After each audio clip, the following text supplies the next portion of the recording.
Halo semuanya, Assalamualaikum warahmatullahi wabarakatuh. Salam sejahtera untuk kita semua.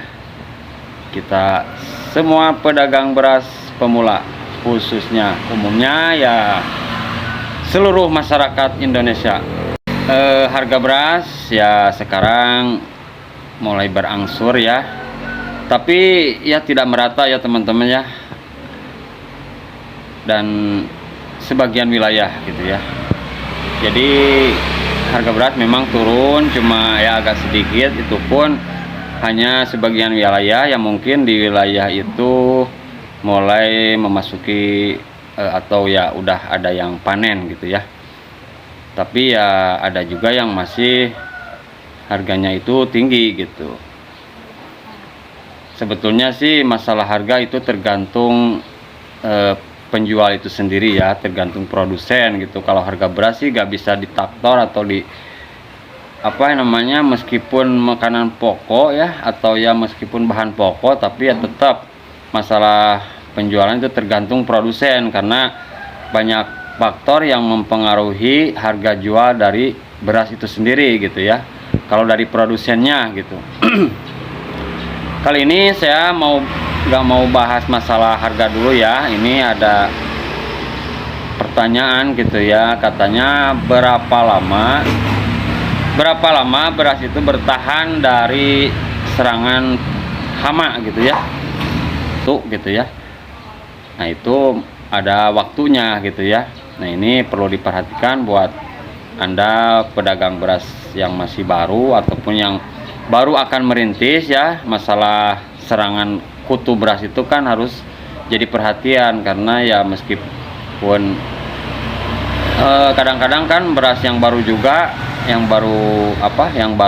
gitu ya, kadang-kadang suka ada kutu beras gitu ya. Tapi ya meskipun udah ada kutunya, bukan berarti beras itu tidak layak dimakan gitu ya. Karena jangankan yang masih bersih, yang udah beras yang udah kuning juga udah hampir 2 tahun gitu ya di gudang. Saya pernah coba makan, tapi ya sampai sekarang nggak apa-apa ya, masih bisa dimakan. Cuma ya mungkin dari segi fisiknya aja gitu ya, dari segi tekstur nasinya aja ya kurang begitu bagus gitu ya. Tapi ya kalau untuk masalah kadaluarsa atau enggak ya itu enggak gitu. Jadi ini ya saya mau bahas berapa lama beras itu bertahan sampai tidak terserang hama kutu ya. Saya mau langsung buktikan gitu ya, simak baik-baik teman-teman ya. Oke ya teman-teman, mau saya langsung buktikan ya beras yang udah ada kutunya gitu ya. Dan mohon maaf ya bila suaranya agak sedikit mengganggu, karena ini di pinggir jalan ya. Ya mungkin banyak kendaraan yang lewat gitu. Jadi seperti ini ya teman-teman ya, ini beras ini dari supplier itu udah hampir 2 bulan ya. Nah, dan bisa Anda lihat ini udah kemasannya udah berlubang ya. Nah, udah berlubang. Udah banyak kapur di sini, dan ini adalah kutu berasnya nih yang hitam. Nah ini berarti ya usia beras ini 2 bulan udah mulai terserang gitu ya, terserang hama kutu. Nah makanya selalu saya bilang bahwa kutu beras menyerang itu tergantung penanganan pasca panen. Jadi ya tergantung, kalau penanganan pasca panen itu ya tergantung kekeringan saat penjemuran gitu ya. Jadi kalau menurut pengalaman saya selama jualannya, tidak semua beras itu harus 2 bulan. Ada yang 1,5 bulan, bahkan ada yang 3 bulan juga masih bersih gitu ya. Jadi tergantung kekeringan pas mau digiling, kekeringan pas selesai jemur gitu ya. Makanya kadar airnya harus benar-benar maksimal gitu ya. Nah ini seperti ini ya, 2 bulan udah mulai ada kutu beras. Nah yang ini yang hitam dan udah berlubang juga nih. Nah untuk menghindari ini, buat kalian penjual beras pemula, jadi diusahakan stok beras itu harus diperhatikan gitu ya. Jadi ya minimal 1,5 bulan stok lama itu udah habis, jangan sampai 2 bulan lebih gitu ya. Jadi ganti yang baru gitu ya, jangan sampai terlalu lama disimpan.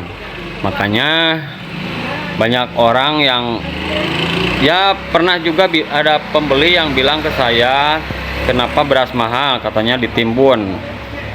Saya bilang ya masa beras bisa ditimbun, kan kalau beras ditimbun lama-lama itu kan berpenyakit gitu kan. Seperti ini kan 2 bulan juga udah seperti itu ya. Kalau padinya bisa ditimbun atau gabah kering, kalau berasnya nggak bisa teman-teman ya, karena mudah terserang kutu ya. Nah ini bukan berarti tidak layak makan, cuma ya kelihatannya aja gitu ya, mungkin pembeli gak mau kan kalau beras sudah berkutu. Nah seperti ini ya teman-teman ya, jadi harus diperhatikan ya. Nah kalau udah kelihatan gini ya teman-teman harus dibuang gitu ya kutunya, karena kan gak mungkin dong beli jual beras ada kutunya tuh. Nah ini kutunya teman-teman. Nah ini ya seperti ini kutunya teman-teman ya tuh. Tapi ini belum apa namanya, masih bisa diatasi lah gitu ya, belum parah ini. Kalau udah lebih dari, kalau parah itu udah banyak teman-teman ya kutunya, tapi ini masih bisa ya, mungkin masih 1 atau 2 ekor lah gitu ya, tapi harus tetap diperiksa gitu teman-teman ya sebelum dijual gitu. Oke ya teman-teman, seperti itu.